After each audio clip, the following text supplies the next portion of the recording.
Ever wondered how scientists figure out the age of ancient bones, burned wood, or a scrap of fabric?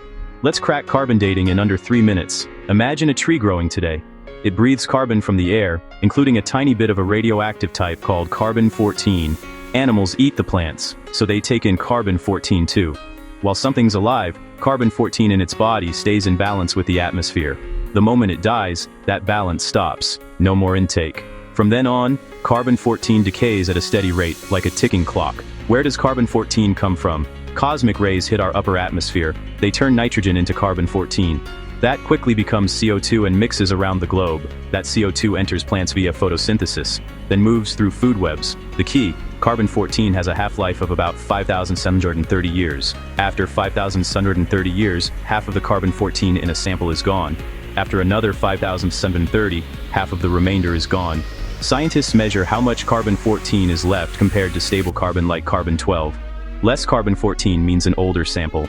How's it measured? Labs clean the sample to remove contaminants. They burn it to CO2, convert it to graphite, use accelerator mass spectrometry to count individual carbon atoms. The result is an age with an uncertainty range. That age is calibrated using tree rings and other archives because atmospheric carbon-14 has wobbled over time. Limits? Works best on once-living stuff up to roughly 50,000, 60,000 years. It won't date rocks directly. It struggles with very recent things unless we use the bomb spike from 1950s-60s nuclear tests. It can be thrown off by contamination, by marine reservoir effects, or by materials that aren't truly the same age as the layer they're found in. So what can we date? Charcoal from ancient fires, archaeology, wood seeds, fibers, paper, textiles, bone collagen from animals or humans, shells and peat, with careful corrections. Real-world wins, dating the Dead Sea Scrolls, checking the age of Utsi the Iceman, verifying if a painting's linen canvas predates the artist, reconstructing past climates from lake mud and cave deposits that include organic bits.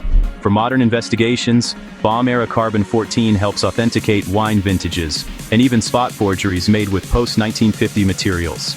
Quick tips for good dates: choose clean, well-contextualized samples. Avoid glue, varnish, or conservation chemicals.